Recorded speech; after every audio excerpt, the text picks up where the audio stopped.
El juez federal Ariel Lijo citó a declaración indagatoria a empresarios y exfuncionarios K por presunto lavado de dinero en la campaña que llevó a Cristina Kirchner a la presidencia en 2007. Hemos ganado ampliamente.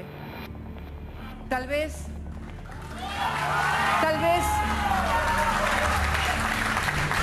con la mayor diferencia entre la primera fuerza y la segunda desde el advenimiento de la democracia.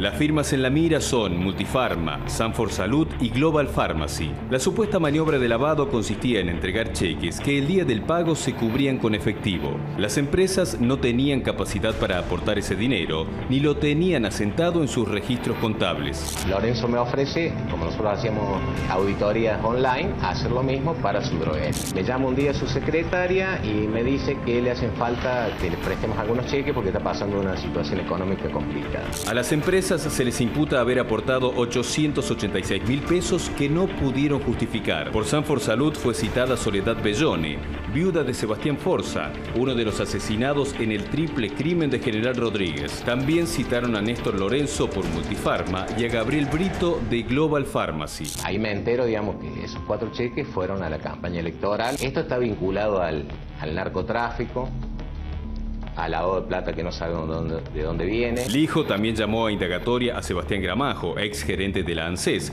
y a Hernán Díez, ex director de la Lotería Nacional. Gramajo y Díez, junto a Héctor Capaccioli, eran recaudadores de la campaña de Cristina en 2007.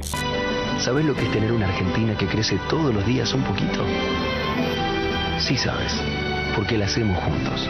Cristina, Cobos y vos. Para el juez Lijo está claro que el origen del dinero para esta campaña es ilegal. El más conocido de los escritos de las noticias que surgió hoy es este mamotreto.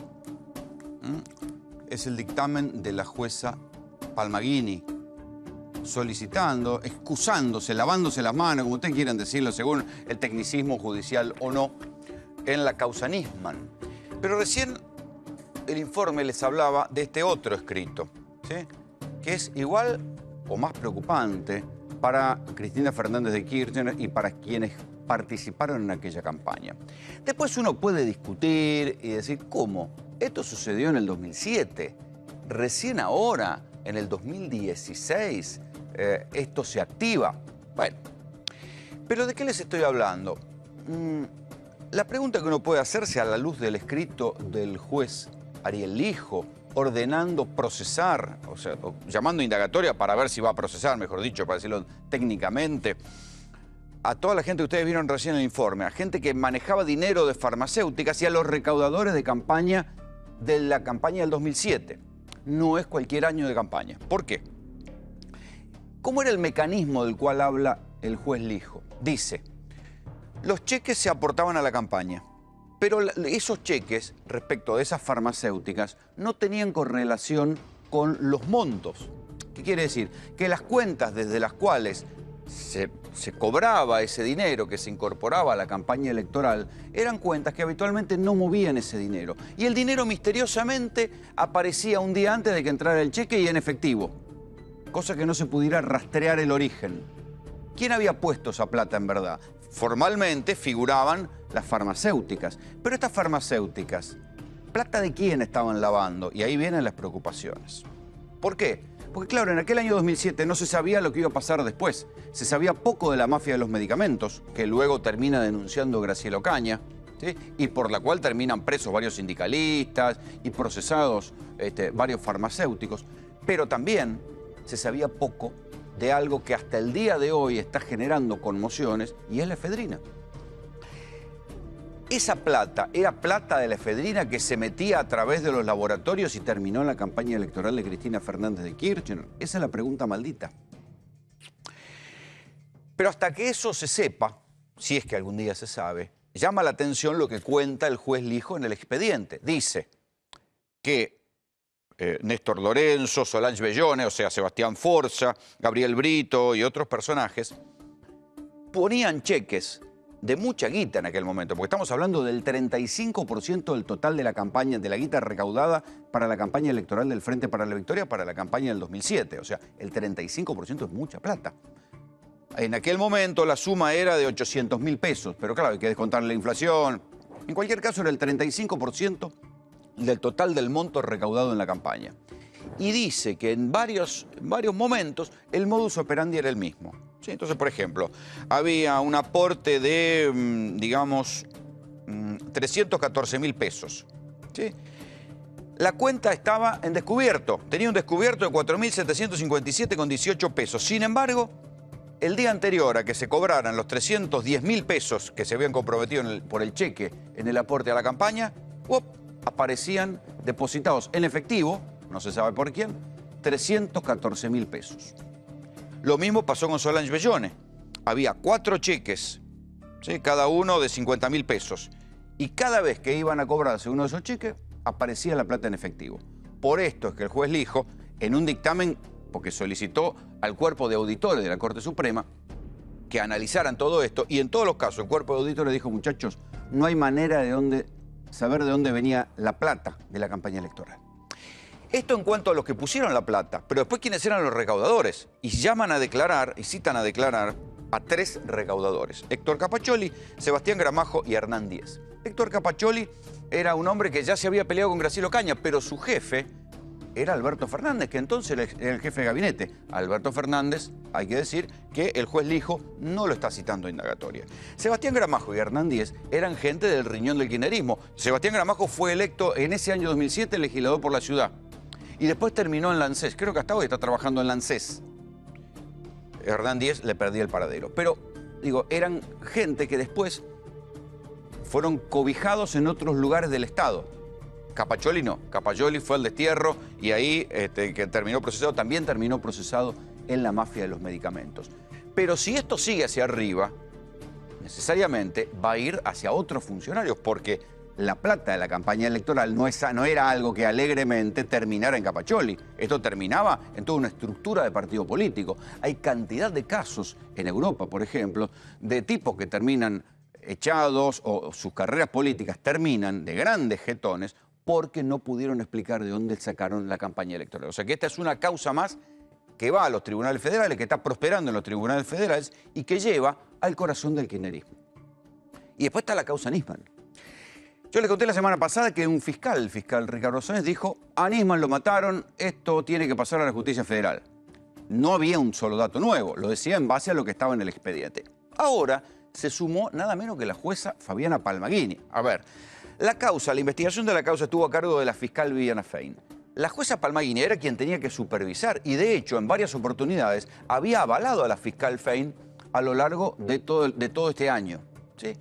Sin embargo, pegó una especie de borocotazo en el aire de la jueza Palmagini después de la declaración de Jaime Estiuso, de las famosas 15 horas que estuvo Estiuso declarando, y Palmagini hoy se despachó con esto, que evidentemente ya lo tenía escrito, porque si la declaración terminó a las 3 de la mañana, algo de todo esto tenía escrito, porque son como 50 hojas, donde toma algunas resoluciones que parecen contradictorias. Primero, le dicta falta de mérito a los policías. ¿Se acuerdan que tanto se dijo los policías, que había que investigar a los policías de la Policía Federal, a Danís y a Miño, que eran los que estaban custodiando a Nisman y que evidentemente no habían podido hacer lo correcto para cuidarlo a Nisman?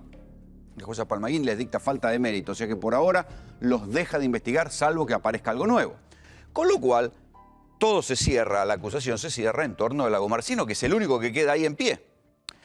Pero aparecen otras 2 declaraciones. Nosotros ayer entrevistamos a Carlos Rodríguez, al Moro Rodríguez, que fue el que dijo a Nisman lo mataron. Yo había hablado justo ese fin de semana con él, estaba de buen ánimo, seguramente lo mataron.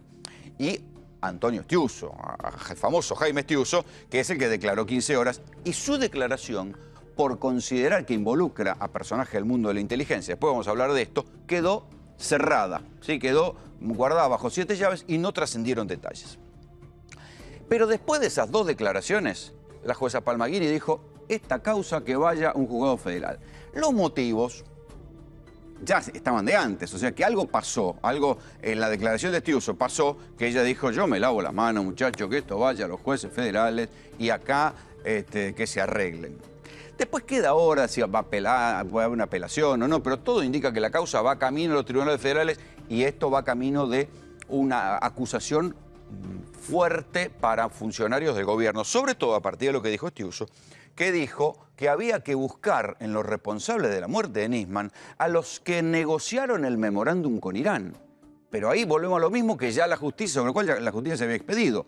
El memorándum con Irán fue una ley, fue una cosa discutida en el Congreso, fue una cosa, se votó en contra, después se declaró la inconstitucionalidad. O sea, es difícil entender, ¿sí?, cómo la discusión del memorándum llevaría a la muerte o al crimen del fiscal Nisman, porque ni Carlos Rodríguez, ni Estiuso, ni nadie logra aportar un dato que altere lo que se sabe hasta ahora del crimen. La causa va a pasar a los tribunales federales, pero no es que va a haber nuevas pericias que puedan cambiar todo esto. Habrá interpretaciones, gente que dice, gente que acusa. Estiuso dice, a Nisman lo mataron por su trabajo. Dijo también que había habido instrucciones directas de parte del gobierno vía su jefe, que era Larcher en la CIDE, que le dijo, dejen de investigar a los iraníes. Y dice Estiuso, declaró ayer, las pocas cosas que trascendieron, que Estiuso habría dicho, nosotros Nisman y yo lo desobedecimos y seguimos investigando a los iraníes trabajando con agencias extranjeras, seguramente con el Mossad y con algún servicio de inteligencia de los Estados Unidos. Y ahí queda planteado esto que siempre dijimos.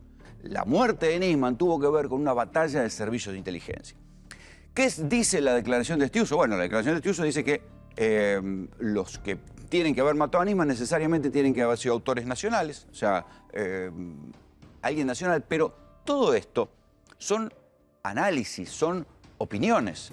En base a estas opiniones, ¿sí?, es que Palmagini dice, no, esto se va a la justicia federal y ahí sale la causa despedida a la justicia federal. Entonces, yo les vengo hablando, después cada uno opinará sobre si la justicia es independiente en la Argentina, si no es independiente, si funciona presión política, después cada uno tendrá su análisis, pero muchachos, el cerco judicial sobre Cristina Fernández de Kirchner se viene cerrando cada vez más. Cambió de juez la causa Otesur. Se complicó la causa Nisman si va para allá. Digamos, y ahí hay que ver en qué juez sale sorteada, porque hay algunos jueces que tienen directamente posición tomada al respecto, ¿sí? Y a esto se agrega lo de la campaña electoral, porque la campaña electoral de 2007, no sé si se acuerdan ustedes, que la que era candidata era una señora que se llamaba Cristina Fernández de Kirchner. Por más que los recaudadores eran otros, la plata era para esa campaña. Entonces alguien tarde o temprano la va a llamar a decir, señora, ¿usted no sabía que la plata esta podía venir de dinero sucio de las farmacéuticas, o de la efedrina, o de Ibar Pérez Corradi, o cualquiera de estos muchachos que se hicieron famosos en este tiempo? Los problemas para la expresidenta van a estar en los tribunales federales y cada vez son más las cosas que van yendo hacia allá. Insisto, cada uno después opinará si está bien, si está mal, si estas causas funcionan a propulsión, apriete político, si no. Pero lo cierto es que las causas van para allá y el cerco judicial se achica. Bienvenidos, esto es Tercera Posición.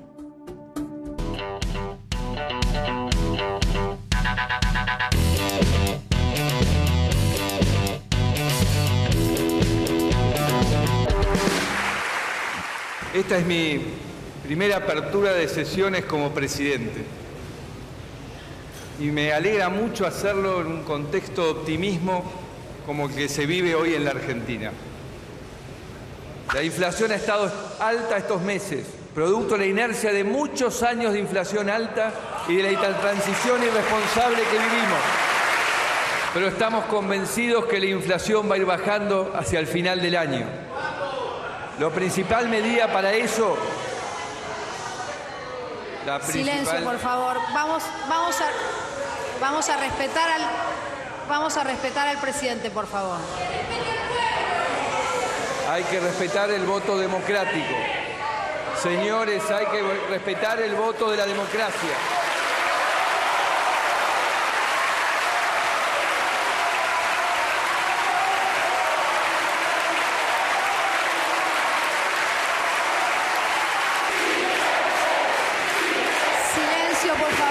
No resolver este conflicto le costó caro a los argentinos. Este ya lo hablamos.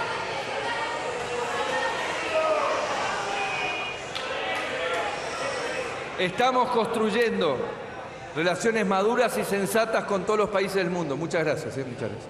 Muy atentos en su acotación. Les vengo a decir que esto lo tenemos que construir juntos, así que me alegro que hayamos tenido una primera tarea, que la hemos hecho juntos. ¿Cuál es ese país en el que sueño? un país que no miente, un país que te cuida, un país donde la gente no se rinde, un país que crece y te ayuda a crecer, un país que estimula el desarrollo personal y de la familia, un país que te convoca a tu aventura personal. Porque se puede, claro que se puede. Y por eso los invito a todos, absolutamente a todos, a compartir estos desafíos, sabiendo que los vamos a poder llevar a cabo.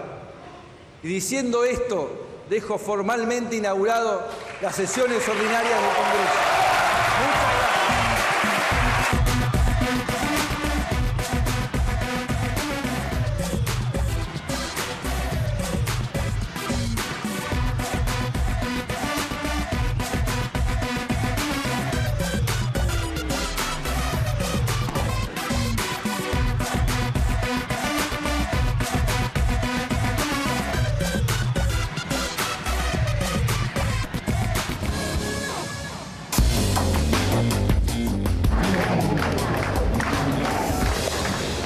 Hablando del presidente, ¿qué le parece el discurso? Bueno, de acá donde estamos no se escucha bien. ¿Puede escuchar un poco? Bueno, cómo no. A ver. Uno y uno. Debemos unirnos en esta agenda de crecimiento. Y sin importar el partido político al que pertenezcamos, tenemos que trabajar unidos para cuidar a los argentinos. ¿Qué pensás de eso? Es importante eso. ¿Pero ves el país unido hoy? No, lamentablemente está muy desunido y creo que va a pasar mucho tiempo hasta que estemos unidos nuevamente. Creo que la famosa grieta cada vez está más grande. Y de a poco la gente se da cuenta que necesitamos unirnos, porque al final no nos conviene que a alguno le vaya bien y a otro mal. Somos todos argentinos y vamos todos para el mismo lado. La grieta está peor que nunca, no continúa, porque desde el otro lado hay un discurso fantasioso que la verdad que no tuvo referencia en la realidad. Y ya sabemos que se han robado todo.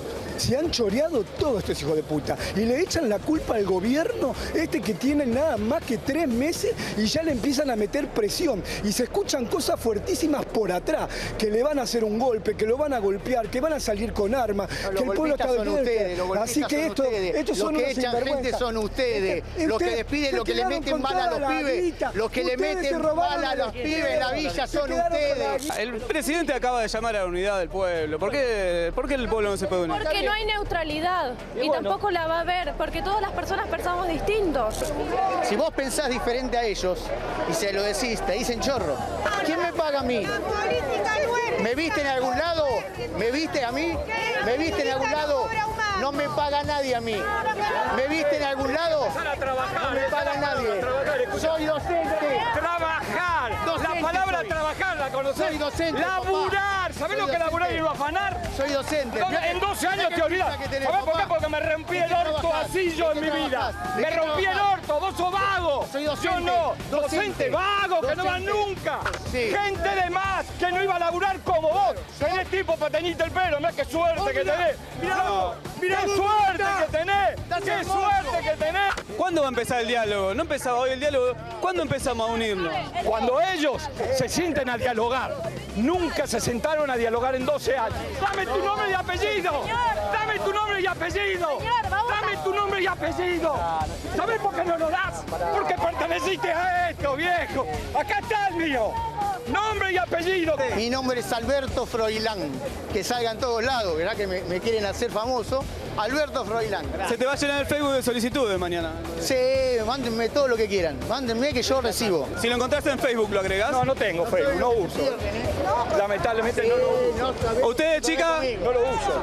¿Le darías un like en el Facebook? ¿A qué le vas a dar like? ¿A la tintura, a los lentes de contacto? Sí, rica la dura. No podemos empezar un camino de diálogo, no se pueden dar la mano, un abrazo, que empieza la Argentina. Mira, Ahí está. eso que me dijo el chorro, corrupto y vago.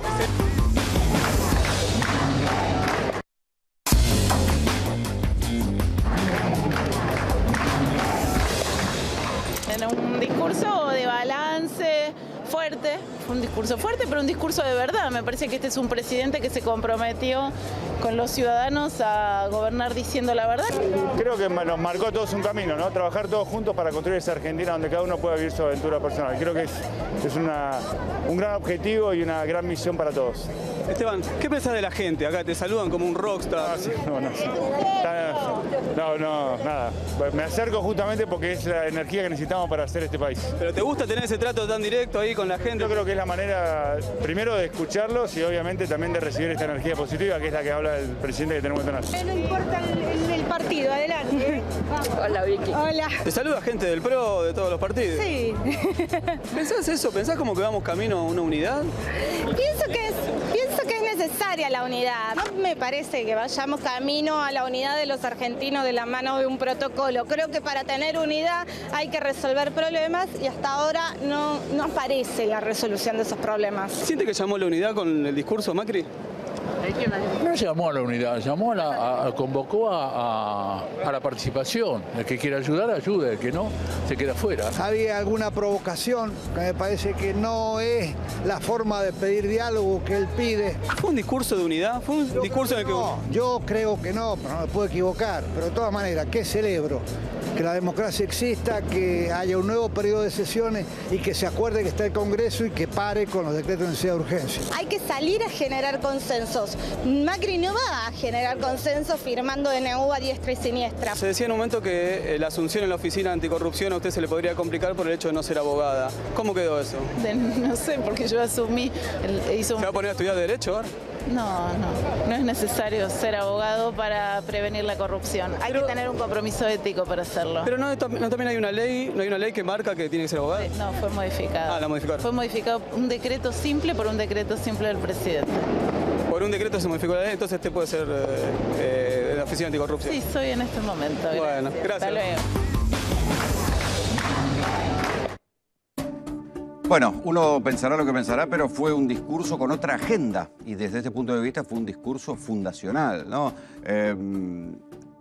La agenda que marcó hoy Macri hablaba de lo que no hablaba el kirchnerismo. Habló de inflación, habló de inseguridad, habló de narcotráfico.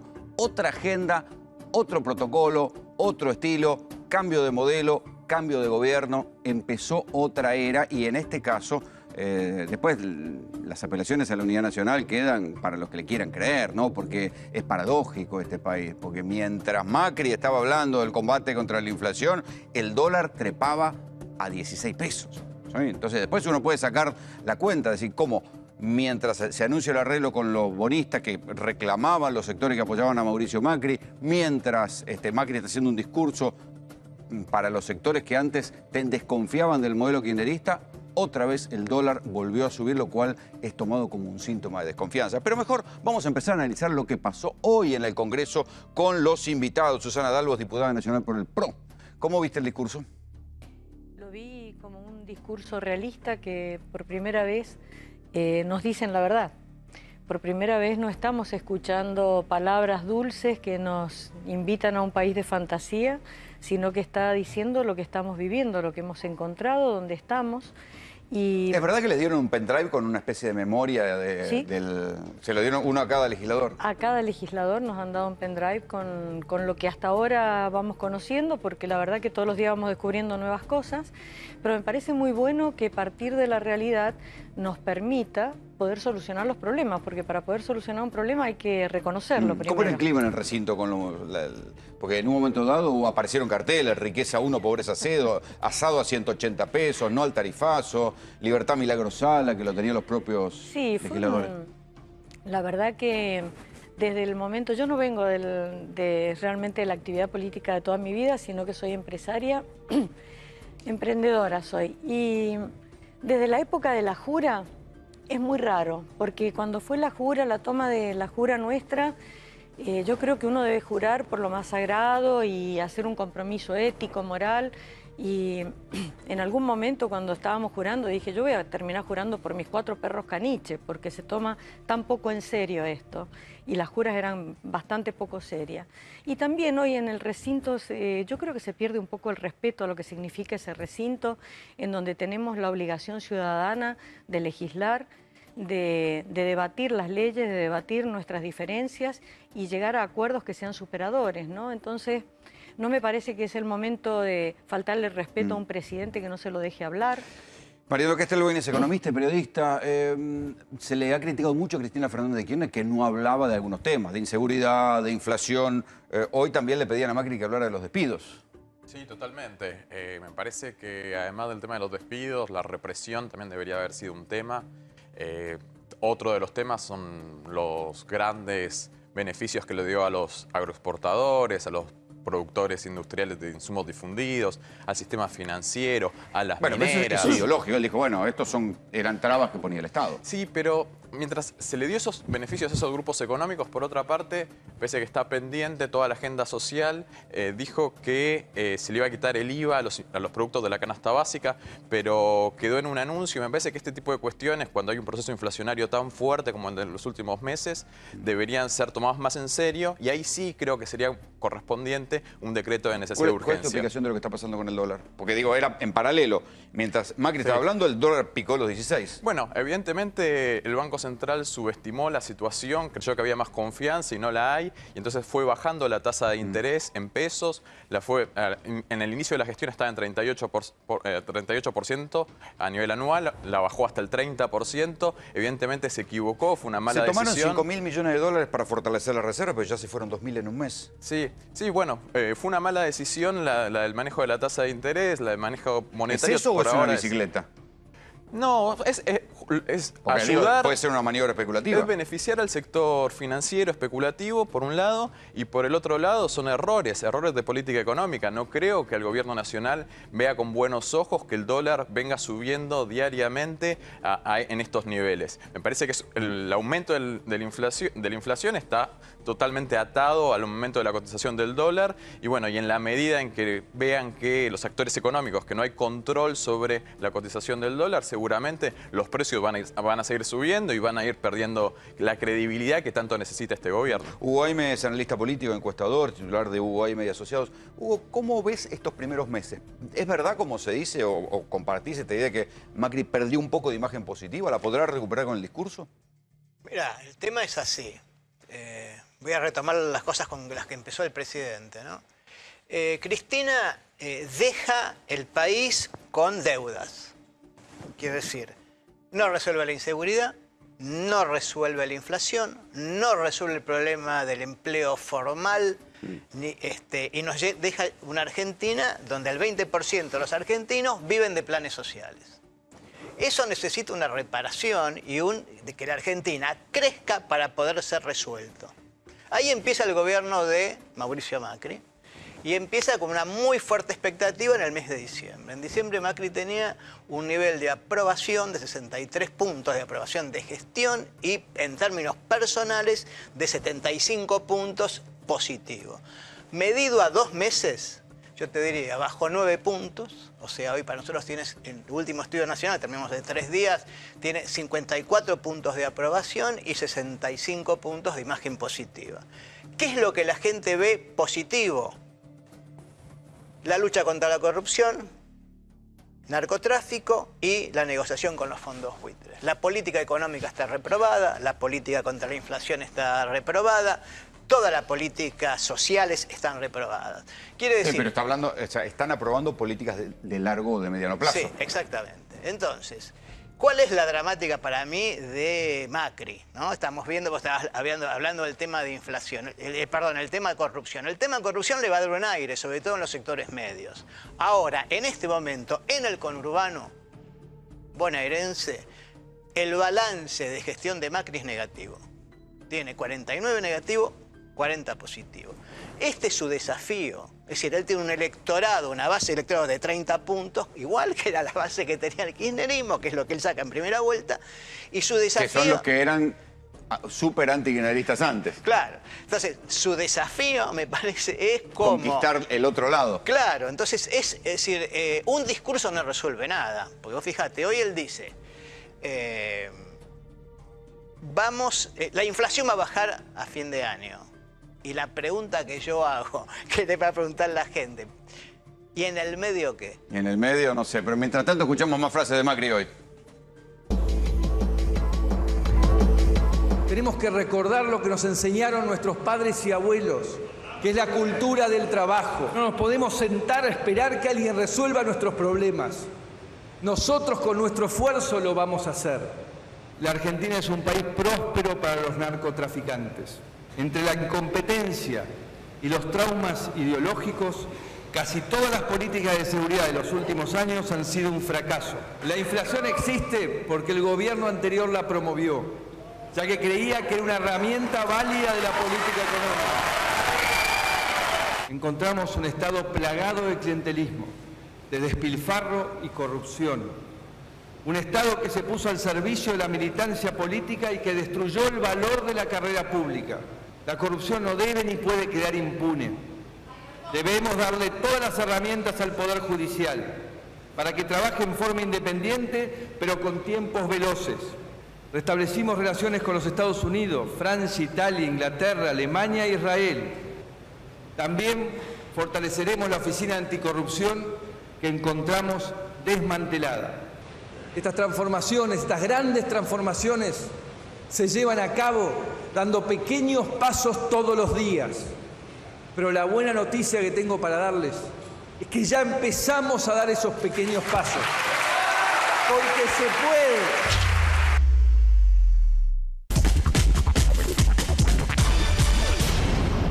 Me pareció verdaderamente revolucionario que sea la primera vez que un presidente se compara con el futuro. En vez de profundizar una grieta o profundizar su análisis que venía haciendo hacia atrás, tomó un giro y empezó a compararse con lo que verdaderamente los argentinos podemos dar. Me pareció un muy buen discurso, algo que esperaba la gente, un diagnóstico sobre el estado de situación que heredamos y sobre todo muchas propuestas para solucionar problemas concretos de los argentinos. En el sí se puede hay voluntarismo y en el lugar de voluntarismo, que está bien tenerlo, hace falta una voluntad expresa, es decir, que nos cuente qué va a hacer con la economía. El 70% del discurso se dedicó a hablar del futuro, reafirmando sus líneas estratégicas, pobreza cero, lucha contra el narcotráfico y unir a los argentinos. Simbólicamente no vamos a escuchar al presidente Macri en esta sesión de apertura porque ha castigado al pueblo argentino 80 días a decretazo limpio y hoy la única agenda del Congreso es el pacto con los buitres. Pensemos como pensemos, tenemos que trabajar juntos para que Argentina logre un desarrollo que beneficie a nuestro pueblo. Es muy correcto que se denuncie la invasión de militantes en el Estado y cómo eso va desprestigiando el Estado y lo va sacando de su, digamos, de su rol. Tiene que haber un rechazo de todas las fuerzas políticas a este protocolo que quieren imponer represivo Macri y Bullrich. Tenemos otros diputados y otros senadores que están en una posición muy contraria, muy yo diría de trabar. Después de 60 días de gobierno no hemos visto una sola medida a favor de los trabajadores ni de los sectores medios, más bien todo lo contrario. Un discurso realista, con proyectos importantes, esperamos que se cumplan. Rubén Gabaldás, especialista en protocolo y ceremonial. ¿Cómo viste hoy? Porque hubo un cambio de estilo hoy. Buenas noches. Sí, es evidente el cambio de estilo. Hay una continuidad histórica, tradicional que quiere mantener el presidente. Volvieron los granaderos. Sí, volvió la fanfarria, volvió. Aunque me parece que el presidente está aprendiendo a ser estadista. Y en su oratoria política, al faltarle la oratoria como legislador, se está consolidando cada vez más. Sí, que está hablando mejor, decís vos. Sí, se está comunicando mejor como político y como estadista. Esta escenografía, la plástica del poder que deja el protocolo oficial, da mensajes. Primero, por ejemplo, al estar la vicepresidenta en la condición que está, muestra y demuestra que hay personas con capacidades diferentes que también deben estar y se ponen en evidencia. Hay una bandera de Belgrano atrás de la presidencia de la Cámara que intuyo, me parece que es una primicia, va a ser el símbolo del Bicentenario. Esta es la apertura legislativa del Bicentenario, algo que el presidente no habló, lamentablemente.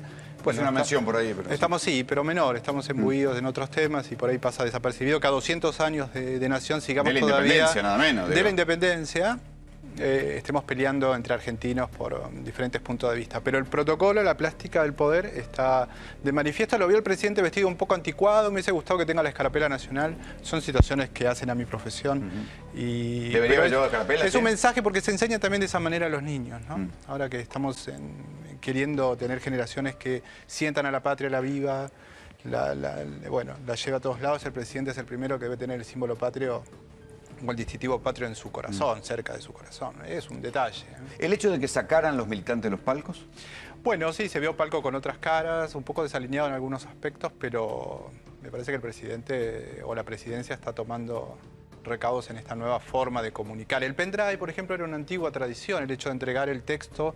El estado de la cuestión. Se entregaba impreso y cada legislador lo tenía. ¿Ah, sí? ¿Eso era costumbre? Eso era costumbre, se fue olvidando en los últimos mandatos, pero es meritorio que lo tenga el legislador y también el periodismo. Vamos a comparar épocas. ¿Cómo era el Congreso en los tiempos de Cristina? A ver, véanlo. Ahí está.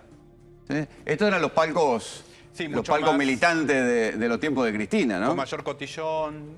Quizás también el hecho de haberse acercado a cuando sale y baja del auto espontáneamente pone en vilo a la seguridad, pero era gente de su propio partido, gente que estaba chequeada, no había ningún riesgo de que sucediera nada al presidente de la República. ¿Por qué había dejado el kirchnerismo de lado la fanfarria militar? No, en estos casos sí estaba. Siempre la escolta oficial sí, acompaña a la fanfarria Alto Perú, acompaña a Ituzaingó para demostrar que está la presencia del jefe de Estado. Es bueno, es importante cuando se puede llevar a los chicos para que vean esto y empiezan a tener ese civismo y ese pecho henchido de lo que es el orgullo argentino. Siempre acompaña. Porque el presidente se transmitió, hizo una transmisión por Facebook de cuando iba llegando con el auto. La tecnología está marcando una nueva impronta en el protocolo de Estado en todos lados. Desde un papa que se saca una selfie hasta un presidente que tuitea permanentemente, que comunica y bueno, es genuino, es parte de lo que se ve en este tercer milenio. Así que hay una adecuación, una continuación de la tradición, donde está la escolta oficial y bueno, donde hay una comisión de recepción interna, externa, estos protocolos se mantuvieron. Bien, y es bueno que así sea, porque eso habla de la continuidad y de la tradición del Estado. Los palcos del PRO ya no estaban con militantes, sino con figuras. Hay ciertos detalles. Por ejemplo, la sillería principal ya no es tan suntuosa como antes, precisamente para adecuarla a la condición de la vicepresidenta, que al estar en silla nadie puede tener un respaldo superior y que demuestre superioridad. ¿Vos pensás que esos detalles por supuesto, se cuidaron? Sí. Van a ver que no están los antiguos sillones. El recinto es muy pequeño para el que estuvo. Es bueno que todos los argentinos visitemos la casa de todos, el Congreso. Esos gritos son inmediatos, son unos metros, son centímetros. El presidente... vos decís que los gritos de los opositores sonaban... ¿Es verdad? ¿Sonaban muy cerca los gritos de la...? Siempre suenan cerca, sí. Además hay realmente una acústica fuerte, Así que... Claro, la dimensión de la televisión lo muestra como un ambiente amplio y es bastante pequeño, si se quiere, y muy próximo. Así que hay que tener la mirada... Sí, claro. Está la mirada inquisidora del legislador y eso puso nervioso en el tema del discurso cuando lee nuevamente. ¿Vos pensás que fue por eso que se puso nervioso? Por la presión del aprendizaje de ser estadista. Por ejemplo, la vicepresidenta, para llamar al orden, debería haber sido ella realmente la que pudiera callar a los legisladores como presidenta de la Cámara en conjunto, y no el presidente, que es quien termina suavizando y sale bien airosamente, pero no es la función del jefe del Ejecutivo, cuando debería haber sido la presidenta. O sea, ahí la obligación era de Michetti, de poner orden ahí. Que está también aprendiendo a ser estadista. Son roles bastante complejos, de llevar adelante airosamente sin entrar o incurrir en alguna gafa. ¿Cuándo es el momento en el cual a un presidente se le acaba la gracia? ¿Es verdad que a eso de los 100 días de gracia? Desde el punto de vista de opinión pública, no. A mí me parece que el presidente puede caer de acá a fin de año y retomar el año que viene. O sea, acordate Menem. Menem, por poner un ejemplo. Menem le va muy mal el primer año. Claro, digamos, tiene acordate que se come una hiperinflación. Hiperinflación. Herman González, le sacan los plazos fijos a la gente, ¿no? O sea, el primer año fue un desastre y el segundo, digamos, al año y medio, digamos, renace. No fue el caso de Kirchner porque la Argentina era un desastre y bueno, él la levanta, digamos, ¿no? Pero quiero decir, me parece que plantear ese tipo de situaciones es muy apresurado. A mí me parece que aquellos que dicen, no, nació un nuevo líder, están apresurándose, como los que dicen, no, mira, en 3 meses terminó Macri, también es un apresuramiento. Me parece que se abre un nuevo proceso en la Argentina, vos lo decías bien, hay una nueva agenda, hay desafíos que tiene el presidente que va a tener que resolver. No son simples los problemas. Yo camino bastante el interior. Los problemas de la Argentina en el interior son muy complicados en las provincias y todos y no alcanzan, digamos, que en el marketing con un discurso. Pero en el mismo barco están los gobernadores, ¿no? Porque si a Macri le va mal, también le va a ir mal a los gobernadores. Mariano, hay mucha expectativa sobre que el acuerdo por los holdouts puede destrabar la economía. Sí, seguramente si finalmente se consigue acordar derogando la ley Cerrojo y la de pago soberano, en esas condiciones me parece que ya no hay plan B, me parece ya, ¿no? Tal cual. Tal cual. Me parece que y también los mercados están apretando porque la incertidumbre es alta y si no se resuelve ese tema, no hay otras vías claras que tenga este gobierno de acceso a los mercados financieros. Supongamos que se destraba y se paga. Hay que emitir deuda, mucha guita. Aún emitiendo, ¿qué pasa después? No, aún emitiendo se espera que la inversión sea la que traccione el nivel de actividad en la economía argentina. Pero realmente... ¿La inversión o los préstamos? Porque son dos cosas diferentes. No, con la inversión a partir de inversión pública, inversión en obra pública, inversión privada con niveles de rentabilidad más altos por las políticas económicas que se tomaron. Están bajando los niveles salariales medidos en dólares. Las empresas en algunos segmentos van a tener una mejor rentabilidad, fundamentalmente para la exportación, pero hay un contexto internacional negativo para la Argentina, fundamentalmente por la caída de Brasil, que está cayendo al 4% anual, y una situación de incertidumbre y contracción del consumo interno que va a hacer que las inversiones sean más complicadas. Entonces, hay una previsión. ¿Es correcto el diagnóstico de Macri o se equivoca por el contexto? Para mí, la economía argentina va a seguir en declive, no solamente en este primer semestre de 2016, como se anticipan los analistas del gobierno, sino también a lo largo de todo el año y posiblemente comience el año 2017 también en recesión. Turbulencia.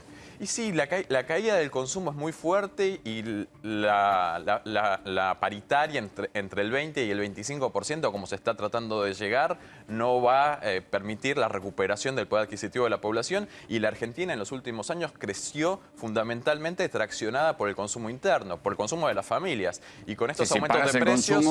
Y tal cual. Y ahora está la quita de subsidios a las tarifas de los servicios públicos. Eso no implica solamente que las familias tengan que pagar más por el costo de la electricidad, de la luz, sino también las empresas. Las empresas están llegando las primeras facturas con incrementos del 500% en promedio. Eso van a trasladarlo a precios, porque el costo lo van a trasladar. La empresa que no lo pueda trasladar va a perder rentabilidad. Entonces, en general, y más por el comportamiento que tiende a ser abusivo por parte del empresariado, se va a trasladar y eso va a afectar aún más el poder adquisitivo de la población. Muchachos, muchas gracias por venir. Por favor. Mientras tanto, en la justicia, que se supone que es independiente, suceden cosas mágicas. Ayer, durante 15 horas, declaró Jaime Estiuso. Hoy, la jueza que investigaba el caso Nisman dijo, no, esto no es para mí, y mandó la causa a la justicia federal.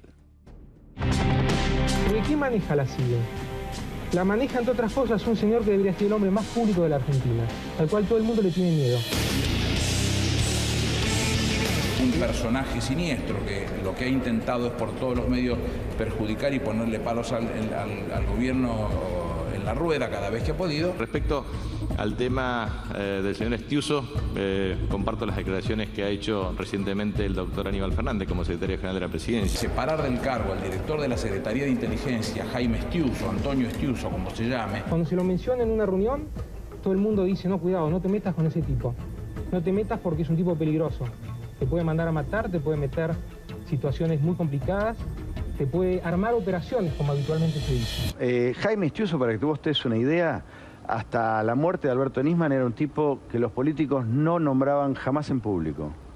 Era como Voldemort, era un innombrable, les daba miedo nombrarlo. Es este señor. Le dicen Jaime Estiuso. Sí. Este señor es el encargado de hecho de manejar la CIA. Fue la persona que intervino desde el primer momento del atentado en 1994. El edificio literalmente desaparecido. Vemos los restos de lo que fue la AMIA. Prácticamente manejaba al fiscal, o el que lo proveía de toda la información. ¿Usted sabe qué rol tenía Estiuso en la causa AMIA? Sí, era el investigador principal. Ajá. Y ahí me parece que hubo una confusión de roles, porque el que debió conducir la investigación fue el fiscal, y me parece que terminó siendo al revés. Le mando mensaje de vez en cuando. Sí, este teléfono lo tienen los juzgados, lo tienen todo. Era una persona que lo tenía que tener y prefirió elegir otro teléfono como que era mío, y después, bueno. Pero lo tiene todo el mundo, porque con lo que uno la duda. No entendí esto último. Eso lo vas a entender en una vida. Eso lo vas a entender en una vida. No se conocen detalles de lo que declaró Jaime Estiuso, pero sí, esto es sumar 2 más 2. Si bien la jueza Palmagini en este extenso documento no da demasiadas razones sobre por qué la causa debería pasar a los tribunales federales, hasta hace una semana la propia jueza le había dicho a la querella, va a decir a Sandra Arroyo Salgado y a la mamá de Nisman, le había dicho, no, un momentito, no se apresuren porque el relato o la causa no coincide con sus deseos y con su interpretación. O sea, hasta ayer Palmagini pensaba que la causa tenía que mantenerse en tribunales ordinarios y no estaba definido si era un suicidio o un asesinato. En este dictamen, conocido hoy, por el cual la jueza dice esta causa tiene que ir al fuero federal, o sea, al fuero más político, o sea, al fuero donde se le están complicando las cosas al kirchnerismo, la jueza no dice si para ella fue suicidio o fue asesinato, pero tomó varias resoluciones. Primero, liberó o le dictó falta de mérito a los 2 policías federales, con lo cual salen de la escena otros que podían ser sospechosos de haber sido como topos en el supuesto crimen de Nisman, o sea, los saca de la escena. Después dice que la causa tiene que pasar al juzgado federal porque hay 2 testimonios, el de Carlos Moro Rodríguez, que ustedes lo escuchaban ayer acá por teléfono en tercera posición, y el de Jaime Estiuso, que dicen que a Nisman lo mataron por su trabajo. Esto es lo que yo les digo siempre. Pericialmente la escena es de un suicidio, porque por ahora no aparece una prueba fuerte en sentido contrario. El contexto da para pensar que a Nisman lo mataron porque el otro día tenía que ir al Congreso a denunciar al gobierno. Pero en la declaración de Fein, que dicho sea de paso también denunció en la declaración de Palmagini, que denunció a la fiscal Fein, porque dijo que Fein no había transcripto que Estiuso había dicho que a Nisman lo mataron por su trabajo. Y acá se va a abrir una pelea entre la jueza y la fiscal porque Estiuso firmó esa declaración y estaba su abogado y estaba Fein, pero también estaba un secretario del juzgado. O sea que ahí va a haber un juego de quién dijo, dije, no dije, pero la firma de Estiuso supongo que está, a menos que la hayan falsificado. Lo que dice Palmagini es que Estiuso le dice que le dijo a Fein que a Nisman lo había matado y que ella no lo puso en su declaración. Sin embargo, él la firmó. Y a lo largo de todo este año no dijo nada, tampoco dijo nada su abogado. En fin, no se entiende. Lo que sí aparece en el escrito de Palmagini es un fragmento de la declaración de Estiuso, el único que se conoce porque el resto está guardado bajo 7 llaves. Dice que Estiuso dijo, en el día de la fecha, o sea, por ayer, igual que con el tema de los iraníes, no es relevante si uno tiene o no custodia, porque uno, si es un blanco, te estudian y ya saben cómo te mueves. Con esto vengo a significar que la custodia, cuando uno tiene de enemigo a esta gente, no tiene sentido.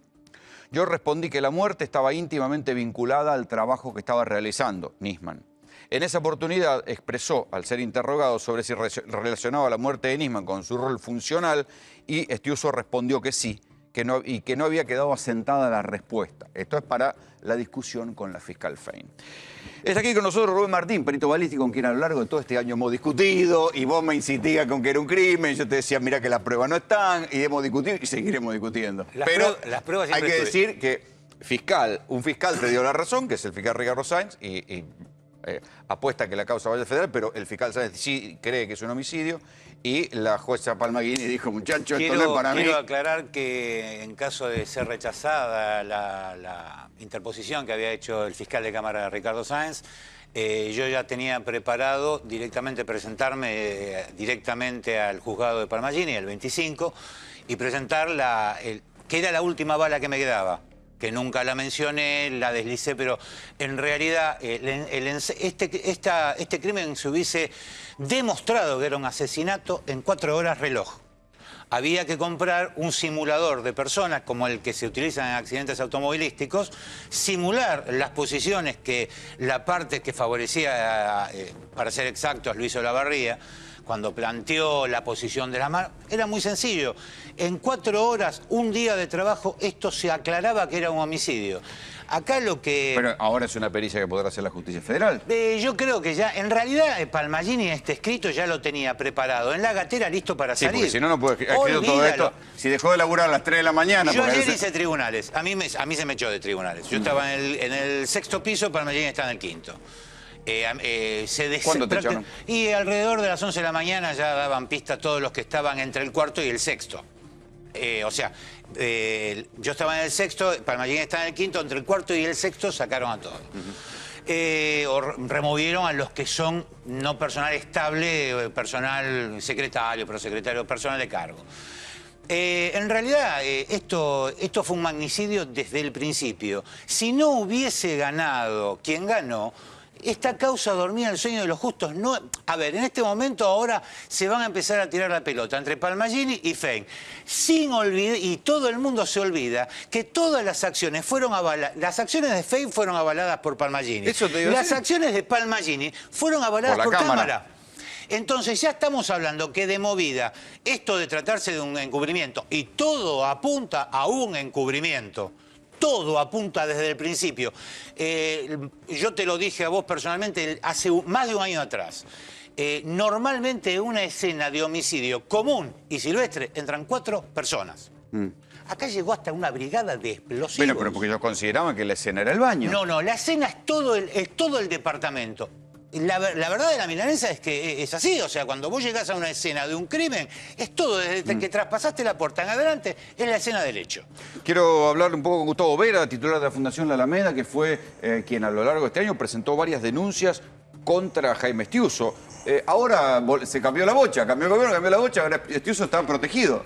Sí, yo quiero explicar algo y no entro en la discusión sobre si fue un homicidio o si fue un suicidio, y tiene que ver con cuál es la estrategia de Estiuso y para qué Estiuso está actuando como está actuando. Lo conocemos muy bien, somos denunciantes de una causa por enriquecimiento ilícito, le encontramos 65 empresas, un extorsionador serial de la democracia. Nadie lo citó a declarar. Nadie lo citó a declarar, y cuando lo estaban por citar a declarar le sacan la causa a Casanelo el 22 de diciembre, ¿sí? El 18 de diciembre Palmagini le saca la causa a Fein. Y unos días antes empieza una negociación con los fondos buitres. O sea que Estiuso sigue teniendo poder en el Congreso, en el Poder Judicial. Vos dirás, ¿qué tiene que ver la negociación con los fondos buitres? Ahí hay un personaje clave que se llama Paul Singer, que no es simplemente un buitre. Es un buitre capitalista de la guerra, financia a los republicanos, ¿sí? Financia a Marco Rubio, pero además es mecena de toda la sala de los republicanos, y es partidario, obviamente, de que se imponga una fracción en las actuales elecciones norteamericanas que sea partidaria de retomar la reactivación a través de la guerra, para lo cual, obviamente, hay que romper el acuerdo que hizo Obama con Irán. ¿Se entiende? Sí, entonces, el lobby armamentista. Singer es un extorsionador serial. Estiuso pertenece a o está protegido por el ala dura de los servicios norteamericanos, un sector de la CIA. Bueno, ¿sí? hoy trascendió un detalle de la declaración que dijo Estiuso, que él dice que en un momento dado, y por esto es el corazón de la declaración de Estiuso, que dice que a él y a Nisman le dicen no investiguen más a los iraníes, que se lo habría dicho Larcher, que era el número 2 de la CIA. Larcher era amigo de Magdalani, sí. A la que vamos a denunciar el jueves con sus conexiones empresarias con Larcher. Bueno, ahí me perdí. Pero Larcher... No, ya te vas a ubicar. Larcher lo que dice Estiuso, que Larcher le dijo, no investiguen más a los iraníes. Bueno, Estiuso dice, nosotros, Nisman y yo, desobedecimos y seguimos trabajando con las agencias de Estados Unidos. Bien, sigamos la secuencia. 18 de diciembre, Palmagini le quita la causa a Fein. 22 de diciembre le aflojan los tornillos de la causa a Estiuso, que ya estaba, digamos, muy complicada, y la Cámara Federal se la da a Bonadío. El primer día de la feria lo recusan a Bonadío, pasa a Canicova, y esta semana lo quieren recusar a Canicova. O sea, ¿quién lo quiere recusar? Los abogados de Estiuso, obviamente. Bien. Presenta a Policita una denuncia sobre el plan criminal, supuesto plan criminal que habría ejecutado la presidenta y Timerman por acordar con Irán, que dicho sea de paso, la presidenta acuerda por Irán contemporáneamente al acuerdo que hace Obama con Irán. O sea, no tiene que ver, hay que buscar por ahí la cuestión. Bien, y hay que buscar... Cuando es una ley. Bien. Y además es una ley. Pero bueno, lo concreto es que como Policita hace agua porque le toca a Rafecas, que obviamente iba a desestimar la causa, bueno, después viene, a pesar de que Palmagini había convocado a las pericias de la querella y a los oficiales a hacer de vuelta, peritajes, etcétera, bueno, obviamente hay que arrancarle la causa a Palmagini. ¿Para qué? Para cumplir... Sí, para cumplir con lo que dice el señor... Hay que arrancarle la causa a Palmagini porque la tiene paralizada desde que ocurrió. Yo lo escuché. Por favor. Yo lo escuché. Bueno, más allá de la opinión que uno tenga sobre Palmagini o sobre Preguntale a Lourdes Di Natale. O sobre Fein, concretamente, Paul Singer está en perfil, está en todos los diarios que lo quieran encontrar, ¿sí? Financia candidatos que dicen que la Argentina no colabora militarmente lo suficiente para ser un aliado de los Estados Unidos. ¿Se entiende? Entonces, si uno quiere saber por qué había cara de base Marambio el sábado, cuando Macri fue a Roma, bueno, tiene que ver con que mientras el Papa Francisco, Obama, el presidente de Rusia, el de China, el de Francia, muy trabajosamente están tratando de encontrar un camino de la paz, hay un sector republicano que busca la guerra, que es su negocio, y a ese sector lo financia Paul Singer. Este uso viene a cumplir la tarea de Paul Singer, que es la parte no escrita del acuerdo con este fondo buitre. ¿Vos pensás que hubo realmente cara larga del Papa con Macri? Por estos disensos, además de todo lo que vimos, digo, es difícil interpretar las caras. ¿Qué otra lectura? A ver, 22 minutos, ¿sí? El récord lo tenía Reina de Inglaterra, 17 minutos porque llegó tarde. ¿Sí? Es más, después recibió el obispo de Quilmes 53 minutos. ¿Se entiende? A ver, o sea, a vos que sos el legislador te recibió más tiempo. No, pero ese no es el tema. A ver, él ha recibido un montón de presidentes que tienen una orientación liberal, ¿sí? Y que por ahí él puede coincidir o no, pero los ha recibido muchísimo más tiempo. Acá hay otro problema, ¿sí? Algunos buscan la paz y otros se aventuran en la guerra. Y cuando Menem nos llevó a la guerra y empezó a jugar a los soldaditos, las consecuencias fueron nefastas. Macri no parece que Macri porque el señor Estiuso, en la causa AMIA, no investigó absolutamente nada. Lo usó para fines de propaganda internacional de los servicios extranjeros y para esto quieren usar la causa Nisman. Yo no estoy contradiciendo lo que dice el perito. Puede que lo haya matado, puede que se haya suicidado. No me meto en el tema técnico, pero Estiuso lo conozco del año 72. Lo tenemos denunciado de extorsionador serial y trabajando para los sectores que buscan la guerra en el mundo. Para todos los presidentes. Exactamente. Y hay que aclarar además que Magda Lani, y esto lo vamos a probar el jueves, vamos a publicar la denuncia, tiene empresas que se conectan con Estiuso, que se conectan con Larcher, del mismo modo que Galea, el director de finanzas de la AFI actual, por ejemplo, es dueño de una empresa que se llama Panificadora Balcarce, tiene la mayoría accionaria, conocida como SACAN, donde está como empleada formal la esposa actual de Estiuso. Sí, o sea, es siempre detrás del escenario, pasan los gobiernos y quedan todas estas mafias parainstitucionales que vienen extorsionando a la democracia y que vienen jugando ¿Cómo se puede, para servicios extranjeros. ¿Cómo se puede probar? Porque hasta ahora, digo, lo que dice Estiuso, lo que dice el Mono Reyes, son opiniones. ¿Cuál es el ancho de espada que puede dar vuelta a la causa? No, la causa ya está dada vuelta. No, va para allá, pero va para el juzgado probar federal. que sea... Esto, si a mí me convoca... Pueden estar 2 años declarando... Si no es a mí, que convoquen a Gendarmería, pero que saquen a la federal de todo esto.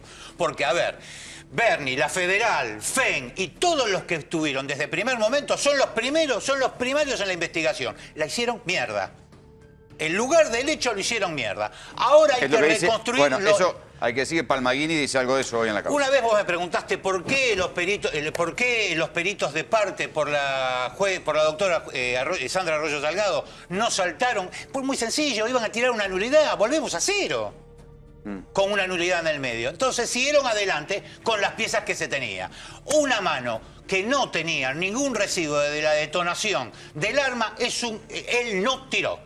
Y acá no hay ni suicidio asistido, ni tres, nada. Esto acá lo agarraron de atrás, lo redujeron y le pusieron un tiro. Y acá porque esto en realidad es algo que trasciende el gobierno de Carlos Saúl Menem, trasciende la presidencia. ¿Pero quién y cómo? ¿Quién y cómo? Esto es muy sencillo. Por alguna razón... ¿Lagomarsino? No, Lagomarsino proveyó el arma amiga. Dejó el arma y después se fue. No la dejó. Esto es una operación que se planificó una semana, por eso la cantidad de errores que tiene en el medio. Esto te lo dije en el primer día. Hay errores groseros. Esto un profesional. Lo que antes se llamaba dentro del aparato de inteligencia un limpiador. No, se lo llamaba limpiadores. Un limpiador que todavía hoy existen. A ver, no se equivoquen. Quedan muy pocos, pero existen. Son nombres muy reservados que gente muy vieja, como puede ser el ingeniero... conoce. Que ni cruzó los Andes, ni creó la bandera, es el mismo Jaime Estiuso. Pero hoy Argentina, bárbaro, pero hoy Argentina no tiene aparato de inteligencia. Ahora vuelve como un patriota. Esto es una payasada lo que tiene Argentina hoy. Tiene 65 empresas y se hizo multimillonario robando de fondos públicos y pactando con la mafia. Fue el que paró la operación de Software Wing y hizo echar al delegado de la CID del Cedronar. Ese señor está vinculado a lo más profundo del narcotráfico, a lo más profundo de la mafia, y hoy algunos periodistas lo están presentando como una especie de mezcla de San Martín y Belgrano. mano. Ese es Tiuso, señores. Entonces yo respeto la opinión y obviamente no juzgo sobre lo que no conozco en cuanto a lo técnico, pero Tiuso, que sea elemento determinante para que una jueza se declare incompetente. Es el hombre justo en el más momento calificado de la Argentina, del mundo de la inteligencia. Bueno, será su opinión, pero para opinar para opinar sobre inteligencia hay que saber de inteligencia. Sí, obviamente. Muchachos, muchas gracias por venir. Así nos vamos. Esto fue Tercera Posición. Buenas noches.